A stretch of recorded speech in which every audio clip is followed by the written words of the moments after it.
الرجيم بسم الله الرحمن الرحيم وآية لهم أنا حملنا ذريتهم في الفلك المشحون وخلقنا لهم من مثله ما يركبون وإن نشأ نغرقهم فلا صريخ لهم ولا هم ينقذون إلا رحمة منا ومتاعا إلى حين وإذا قيل لهم اتقوا ما بين أيديكم وما خلفكم لعلكم ترحمون وما تأتيهم من آية من آيات ربهم إلا كانوا عنها معرضين صدق اللہ العظیم. ان کے لیے ایک اور نشانی یہ ہے کہ ہم نے ان کی اولاد کو بھری ہوئی کشتی میں سوار کیا اور ہم نے ان کے لیے اسی جیسی اور چیزیں بھی پیدا کی جن پر یہ سواری کرتے ہیں. اگر ہم چاہیں تو انہیں غرق کر ڈالیں جس کے بعد نہ تو کوئی ان کی فریاد کو پہنچے اور نہ ان کی جان بچائی جا سکے. لیکن یہ سب ہماری طرف سے ایک رحمت ہے اور ایک مقررہ وقت تک مزہ اٹھانے کا موقع ہے جو انہیں دیا جا رہا ہے. اور جب ان سے یہ کہا جاتا ہے کہ بچو اس عذاب سے جو تمہارے سامنے ہے اور جو تمہارے مرنے کے بعد آئے گا تاکہ تم پر رحم کیا جائے، تو وہ ذرا کان نہیں دھرتے. اور ان کے پروردگار کی نشانیوں میں سے کوئی نشانی ایسی نہیں آتی جس سے وہ منہ نہ موڑ لیتے ہوں. اللہ تبارک و تعالیٰ کی نشانیوں میں سے یہاں ایک اور نشانی کا ذکر ہے، وہ یہ ہے وآیۃ لہم انا حملنا ذریتہم فی الفلک المشحون. بڑی بڑی کشتیاں پانی کے اوپر، انسان ویسے دیکھے ایک چیز پانی کے اوپر ڈالے ڈوب جاتی ہے، لیکن بڑے بڑے جہاز ہیں پانی کے اوپر تیر رہے ہیں اور انسان اس کے اوپر سفر کر رہا ہے. صدیوں سے سفر کرتا رہا اور آج بھی سمندری راستہ یہ ساری چیزوں کے لانے لے جانے کا بہت بڑا ذریعہ بھی ہے اور آج بھی اس سے انسان فائدہ اٹھا رہا ہے. تو پہلی بات تو یہ وآیۃ لہم انا حملنا ذریتہم، ہم نے ان کی اولاد کو بھری ہوئی کشتیوں پر سوار کیا. بڑے بڑے جہاز ہوتے ہیں، چھوٹی کشتیاں، بڑے جہاز. اللہ کی قدرت کی نشانی ہے کہ انسان آسانی سے اپنے سفر کو کر سکتا ہے. جیسے زمین کے اوپر سفر کرتا ہے، آگے کی آیت کے اندر یہ بھی ذکر ہے کہ انسان زمین کے اوپر سفر کرتا ہے. جیسے جیسے زمانہ ترقی کرتا گیا یہ سفر کے آلات بہت آسان ہوتے گئے، سفر کرنا بہت آسان ہوتا گیا. کسی زمانے میں جہاں جانے آنے میں مہینوں کے مہینے لگ جاتے تھے، اب انسان چند گھنٹوں میں وہاں پہنچ جاتا ہے. ہوا میں آپ کوئی چیز رکھو تو گر جاتی، لیکن اسی ہوا کے اندر انسان نے ہوائی جہاز بنائے جو اڑ رہے ہیں. وہ اللہ تبارک و تعالیٰ کی قدرت کی بڑی نشانی ہے.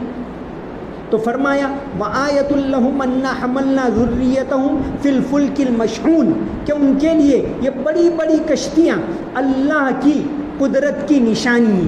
اگر وہ غور کریں، یہ پورا رکوع ہے اللہ کی نشانیوں کو بتایا جا رہا ہے.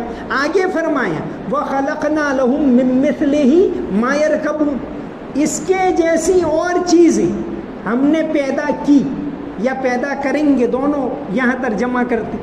وَخَلَقْنَا لَهُم مِّن مِّثْلِهِ، کیسی چیز؟ اونٹ پر سواری کرتے تھے، گھوڑے پر سواری کرتے تھے، خچر کے اوپر سواری کرتے تھے. اللہ تبارک و تعالیٰ نے انسان کے قابو میں دے دی. اتنا بڑا اونٹ ہوتا ہے، ایک چھوٹا بچہ اپنے ساتھ لے جاتا ہے. یہ اللہ کی قدرت کی نشانی نہیں تو اور کیا ہے؟ اونٹ کے اوپر بھی غور کرنے کو قرآن کریم میں اللہ تعالیٰ نے فرمایا افلا ينظرون الى الابل کیف خلقت، کہ اتنا بھاری بھرکم اونٹ کس نے پیدا کیا. اسی طرح ہاتھی، اس کے اوپر بھی انسان صدیوں سے سواری کرتا چلا آ رہا ہے. تو تو ایک تو یہ سواری ہے، لیکن علماء لکھتے ہیں جیسے کہ مفتی شفیع صاحب نے یہاں لکھا ہے کہ اس میں اشارہ ہے کہ قیامت تک جیسے جیسے زمانہ ترقی کرتا جائے گا اللہ تبارک و تعالیٰ نئی نئی سواریاں مہیا کریں گے۔ تو انسان نے پہلے زمین پر سفر کیا، رفتہ رفتہ ہوا کے اندر سفر کرنے لگا، اب اس سے آگے بڑھ کر اب خلا کے اندر، اسپیس کے اندر بھی سفر کرنے لگا ہے۔ تو یہ اللہ تعالیٰ کی قدرت کی نشانی کہ جہاں ہوا نہیں، اسپیس کے اندر ہوا بھی نہیں، وہاں بھی اب انسان جانے لگے۔ یہ سب یہ خلا اتنا بڑا، یہ اتنی بڑی کائنات کس نے بنائی؟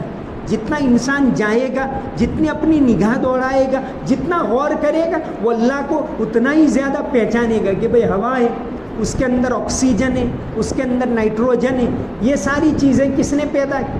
عجیب بات یہ ہے کہ ہوا کے اندر نائٹروجن زیادہ ہے، آکسیجن کم ہے، پھر بھی انسان سانس لے تو آکسیجن ہی اندر آتی، نائٹروجن نہیں۔ یہ اللہ کی قدرت کی نشانی۔ کھانا ہضم ہوتا ہے تو خون ہی بنتا ہے، اور چیزیں رگوں میں نہیں چلی جاتی، اور گندی چیز نہیں جاتی، جو ضرور وہی جاتی۔ اللہ نے ایسی ہر چیز میں سسٹم بنائے، ایسا اللہ تعالیٰ نے نظام بنایا کہ ہر چیز اپنے طریقے کے مطابق۔ چھوٹا بچہ ہے، دودھ پیتا ہے، اللہ تعالیٰ نے اس کے لیے دودھ مہیا کیا۔ کوئی کہے کہ بھائی بچے کو 2 ماہ کا ہے، اس کو روٹی کھلاؤ، نہیں کھلا سکتے، اب وہ دودھ پی رہا ہے، اللہ نے اس کا انتظام کر دیا۔ تو انسان کے لیے اللہ تعالیٰ جو جو چیزیں ضروری تھی ساری کی ساری مہیا کی۔ تو یہاں بڑے بڑے جہازوں کا ذکر ہے، لیکن آگے فرمایا وَإِن نَّشَأْ نُغْرِقْهُمْ، اگر ہم چاہیں تو ان کو غرق کر دیں۔ کبھی ہوتا ہے جیسے آج ہی ایک واقعہ پیش آیا کہ وہ جہاز غرق ہو گیا ایران کا، اور کتنے لوگ مر گئے۔ ایسا تو صدیوں سے ہوتا چلا آ رہا ہے۔ اور یہ سمندری سفر کے بارے میں تو قرآن نے بہت زیادہ تفصیل سے ذکر کیا۔ اکرمہ ابن ابو جہل کے بیٹے حضرت اکرمہ رضی اللہ عنہ، جو بہت بعد میں ایمان لائے، ابتدا میں تو بہت زیادہ مخالف تھے۔ ابو جہل کا بیٹا حضرت اکرمہ، وہ بعد میں اسلام لانے کے بعد زندگی بھر پچھتا ہے، اللہ تعالیٰ نے کم ہی عمر دی،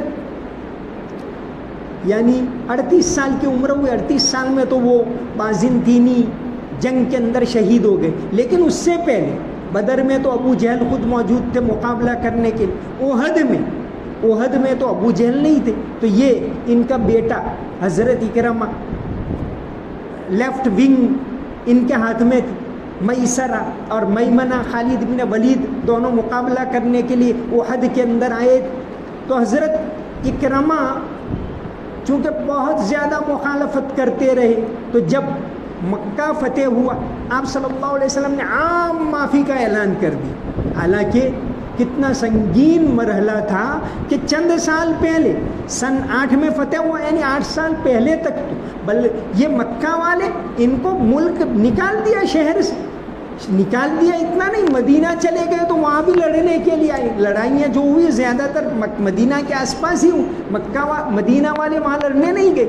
بدر مدینہ سے زیادہ قریب پڑتا ہے، احد تو مدینہ کے اندر ہی ہے، تو لڑنے وہاں بھی ان کو پریشان کی۔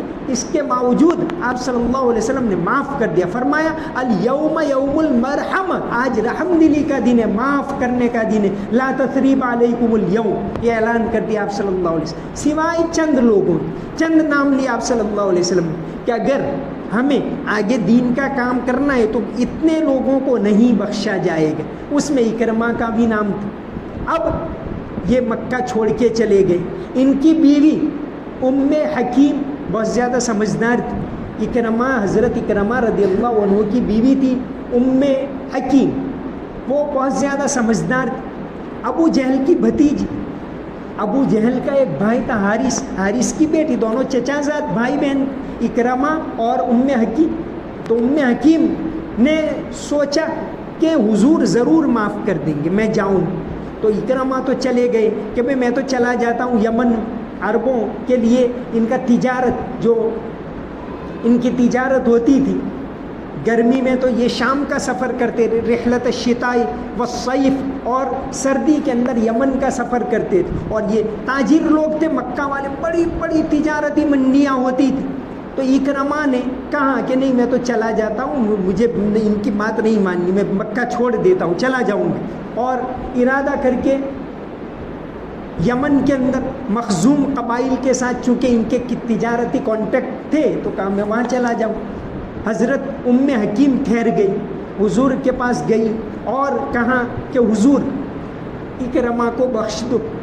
آپ صلی اللہ علیہ وسلم نے فرمایا جاؤ معاف کر دیا، لیکن اس دوران اکرما تو چلے گئے، سمندر کے کنارے گئے، بالکل مکہ سے چند کلومیٹر کے فاصلے پر ریڈ سی پورا پڑتا ہے، جہاں سے یہ لوگ سفر کے لیے یمن بھی اگر سمندری راستے سے جانا ہو تو وہیں سے جاتے تھے، کیونکہ درمیان میں تو بہت سخت ریگستان آتا ہے، اور یہ حبشہ کی ہجرت بھی وہیں سے کی تھی۔ چلے گئے، کشتی کے اندر سوار ہوئے حضرت اکرمہ اور دوسرے بہت سارے لوگ سوار ہوئے۔ ذرا آگے چلی کشتی اور طوفان آئے۔ اب ملاحوں نے کہا کہ اللہ کو یاد کرو، کوئی چارہ نہیں، یا تو ایک اللہ بچانے والا ہے، جب کوئی ایسی مصیبت آئے تو ہم تو ایک کو یاد کرتے۔ تو اکرمہ کو ایک دم سے حیرت ہوئی کہ بھئی یہ کیا، جس کو چھوڑ کر جس کی وجہ سے یہاں آئے، اب یہاں وہی بات آئی۔ تو انہوں نے بس اب دل بدلنے لگا، اب جہاز واپس لانا پڑا، واپس آئے تو اتر گئے، سامان اتار لیا، اب سوچنے لگے کیا کروں۔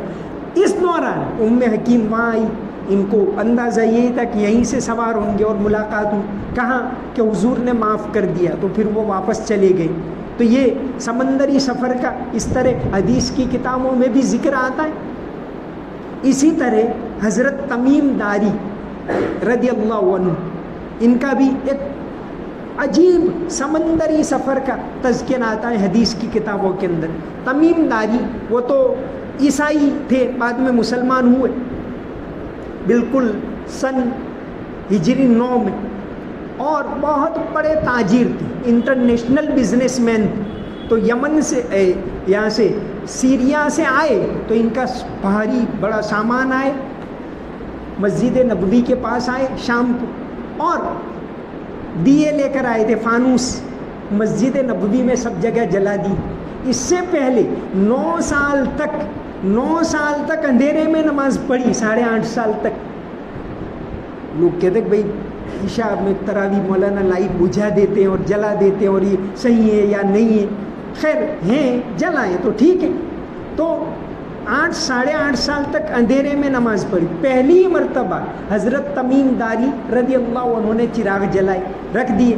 آپ صلی اللہ علیہ وسلم آئے مغرب کے وقت، دیکھا ایک دم اجالا ہے، بہت زیادہ خوش ہوئے آپ صلی اللہ علیہ وسلم کہ بھئی یہ کس نے کیا، یہ انتظام کس نے کیا۔ صحابہ کرام نے کہا کہ تمیم داری نے، وہ ایک بڑے بزنس مین ہیں۔ آپ صلی اللہ علیہ وسلم نے بلایا اور شاباشی دی، اور شاباشی کیسی دی، آپ کتنے خوش ہوئے۔ آپ نے یہاں تک فرمایا کہ اگر میری بیٹی ہوتی تو ان کے ساتھ میں نکاح کروا دیتا، یہ الفاظ آپ نے فرمائے۔ تو اس وقت مجلس کے اندر موجود تھے نوفل ابن حارث، آپ صلی اللہ علیہ وسلم کے ایک چچا تھے حارث، جو ابو جہل کے بھائی کا تذکرہ کیا وہ نہیں، یہ آپ صلی اللہ علیہ وسلم کے چچا تھے حارث۔ تو حارث کے بیٹے نوفل وہاں موجود، کہا حضور میری بیٹی مغیرہ ہے، اس کا نکاح میں ان کے ساتھ کروا دیتا ہوں، اور ان کا نکاح کروا دیا تمیم داری رضی اللہ عنہ کے ساتھ۔ یہ حضرت تمیم داری کا پورا قصہ۔ ایک تو علامہ سمہودی 3 والیوم میں بڑی کتاب ہے، وفاء الوفا بے اخبار دار المصطفیٰ، مدینہ شریف کی تاریخ کے بارے میں، اس میں بھی لکھا ہے۔ اور اسی طرح حافظ ابن عبد البر، ان کے صحابہ کرام کے حالات کے بارے میں ایک کتاب ہے الاستیعاب فی معرفت الاصحاب، عربی کے اندر، اس کے اندر بھی یہ تذکرہ کیا ہے انہوں نے۔ تو تمیم داری کا ایک عجیب واقعہ آتا ہے حدیث شریف کے اندر کہ ایک سمندری سفر کے لیے جا رہے ہیں، اور ایک جگہ راستہ بھٹک گئے، طوفان آیا، اور ہوتے ہوتے ایک جزیرے پر پہنچ گئے۔ جزیرہ کون سا تھا، ٹاپو کون سا تھا معلوم نہیں۔ ٹاپو کے اوپر بالکل انجانا، کوئی رہتے نہیں، لیکن ایک مندر بنا ہوا تھا، اور ایک عورت تھی جاسوس، وہ کھڑی تھی ڈور کیپر۔ حضرت تمیم داری اور ان کے ساتھی پہنچے، بالکل بدی شکل کی اور سخت رعب والی. کہا کہ بھئی کیا ہے، کون ہو تم، کیا ہے؟ تو کہا کہ اندر جاؤ، اندر تم کو پتہ چلے گا. اندر ایک سخت گھناؤنے چہرے والا آدمی جکڑا ہوا تھا.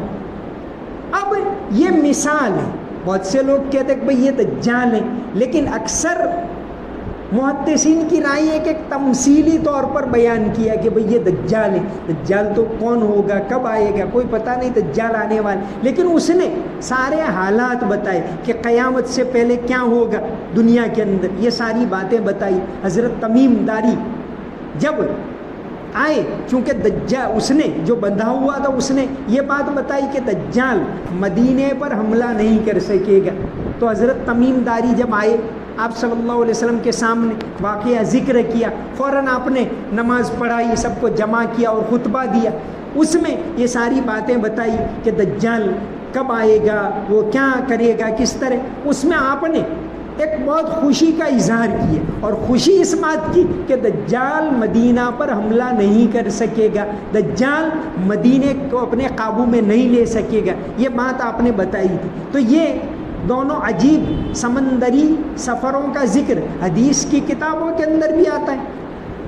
تو یہاں فرمایا وَإِن نَشَأْ نُغْرِقْهُمْ، اگر ہم چاہیں تو ان کو غرق کر دیں.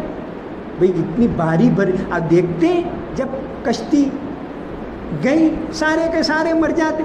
ٹائٹینک جیسے تو سینکڑوں واقعات ہوتے رہتے اور بہت سارے لوگ مر جاتے. تو اللہ تبارک و تعالیٰ کے قبضے میں انسان کی زندگی ہے، یہ بتانا ہے. فلا صریخ لہم ولا هم ينقذون، کہ اگر غرق ہو جائیں تو کوئی ان کو فریاد کو سننے والا بھی نہ ہو اور کبھی وہ چھوٹ بھی نہ پائیں. الا رحمتا منا ومتاعا الی حین، کہ ہاں ہم نے اپنی مہربانی سے انسان کو ایک موقع دیا ہے.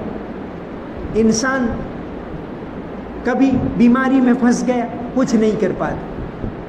کبھی کوئی ایسا ایکسیڈنٹ ہو گیا، کچھ نہیں کر پاتا. الا رحمتا منا، اللہ کی مہربانی ہے. ومتاعا الی حین، اب آگے فرمائیں. اب بات آہستہ آہستہ اللہ کی نشانیوں سے، جو سورت کا تیسرا رکوع اہم ہے کہ مرنے کے بعد کی زندگی اور پھر آخرت کا تذکرہ، جو تیسرے رکوع چوتھے رکوع کے اندر ہے، تیسرا حصہ اس میں. تو اب بات کو آہستہ آہستہ اس کی طرف لے جاتے. فرمایا کہ ہماری مہربانی ہے کہ ہم نے تم کو بچایا ہے، تمہاری حفاظت کرتے. انسان چل رہا ہے، گر نہیں جاتا.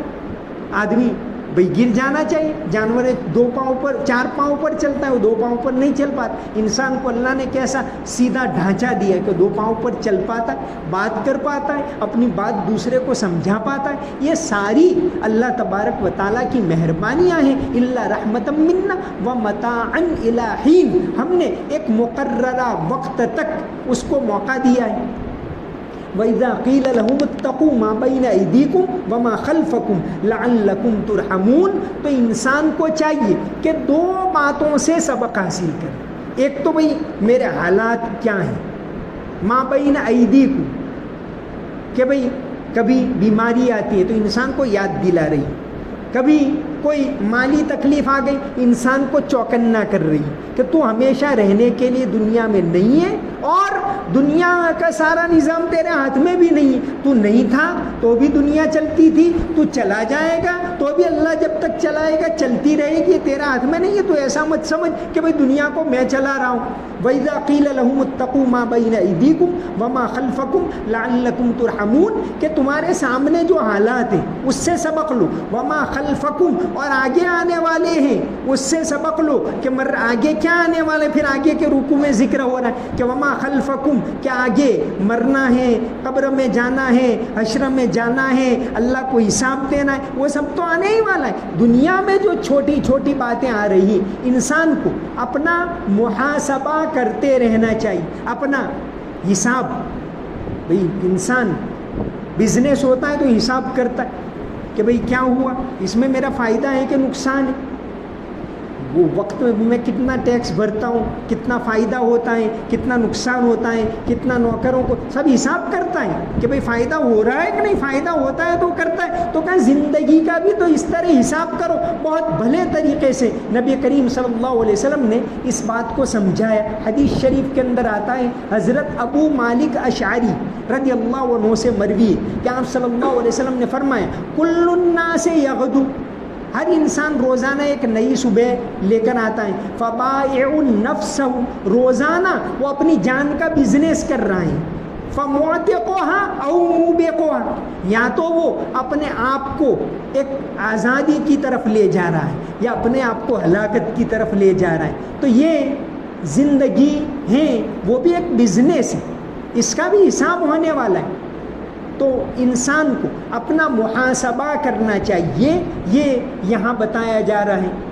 کوئی کیوں کسی کا لبھائے دل، بہادر شاہ ظفر کا بہت اچھا شعر ہے، اور اس پر سے مولانا خالد سیف اللہ صاحب نے اپنی کتاب کا نام یہی رکھا ہے، کوئی کیوں کسی کا لبھائے دل، کوئی کیا کسی سے لگائے دل، وہ جو بیچتے تھے دوائے دل وہ دکان اپنی بڑھا گئے. تو تم اپنے دل کی دوا کرو، اس کا حساب کرتے رہو کہ بھئی میں صحیح طریقے پر جا رہا ہوں یا غلط طریقے پر جا رہا ہوں، میں جو کر رہا ہوں میرے آخرت کے لحاظ سے صحیح ہے یا نہیں ہے، میں جو طریقہ اپنا رہا ہوں کیا میں اچھا طریقہ اپنا رہا ہوں یا برا طریقہ اپنا رہا ہوں. انسان اللہ کی ساری نشانیوں کو، کتنی نشانیوں کا ذکر آیا، رات کا ذکر آیا، دن کا ذکر آیا، سورج کا ذکر آیا، چاند کا ذکر آیا، کشتیوں کا ذکر آیا، کھانے پینے کا، اناج کا، پھلوں کا ذکر آیا، انگور کا ذکر آیا. تو فرمایا ان ساری چیزوں کو دیکھ کر عبرت پکڑو، دل کی نگاہوں کو کھولو اور اپنے آپ کو اللہ کی طرف مائل کرو. تمہیں ایک دن اس دنیا کو چھوڑ کر جانا ہے. تو پھر آگے کی آیتوں کے اندر اب اسی کی طرف لے جایا جا رہا ہے کہ حشر محشر برپا ہونے والا ہے، انسان کا حساب لیا جانے والا ہے. یہ ساری کائنات اللہ نے مثال دی کہ جس طرح ہم نے پیدا کیا، اناج کو اگایا زمین کو، پھر وہ مر جاتی ہے زمین، تو اس طرح انسان بھی مرے گا اور ساری کائنات بھی ایک دن مر جائے گی، اور پھر اس کے بعد اللہ تبارک و تعالیٰ نئے سرے سے پیدا کریں گے. اللہ تبارک و تعالیٰ صحیح سمجھ عطا فرمائے. اللہم صلی علی محمد وعلی آل محمد وبارک وسلم. ربنا آتنا فی الدنیا حسنہ وفی الآخرۃ حسنہ وقنا عذاب النار. اللہم حبب الینا الایمان وزینہ فی قلوبنا وکرہ الینا الکفر والفسوق والعصیان واجعلنا من الراشدین. یا اللہ ہمارے گناہوں کو معاف فرما، ہماری کوتاہیوں کو معاف فرما. یا اللہ ہماری تمام غلطیوں کو معاف فرما. یا اللہ عافیت کے ساتھ دین کی صحیح سمجھ عطا فرما، دین کے اوپر عمل کرنے کی توفیق عطا فرما. یا اللہ عافیت عطا فرما، امن و امان عطا فرما، اچانک موت سے حفاظت فرما، ہر طرح کی جسمانی بیماریوں سے حفاظت فرما، روحانی بیماریوں سے حفاظت فرما، تندرستی عطا فرما، اچانک موت سے یا اللہ ہم تمام کی حفاظت فرما. آخرت کی تیاری کرنے کی توفیق عطا فرما، دین کی صحیح سمجھ عطا فرما، ہر طرح کے گناہوں سے حفاظت فرما. یا اللہ ہر طرح کے گناہوں سے حفاظت فرما، ہماری عبادتوں کو قبول فرما اور زیادہ تیری عبادت کرنے کی توفیق عطا فرما. اللہم صلی علی محمد وعلی آل محمد وبارک وسلم. سمعنا واطعنا غفرانک ربنا والیک المصیر برحمتک یا ارحم الراحمین.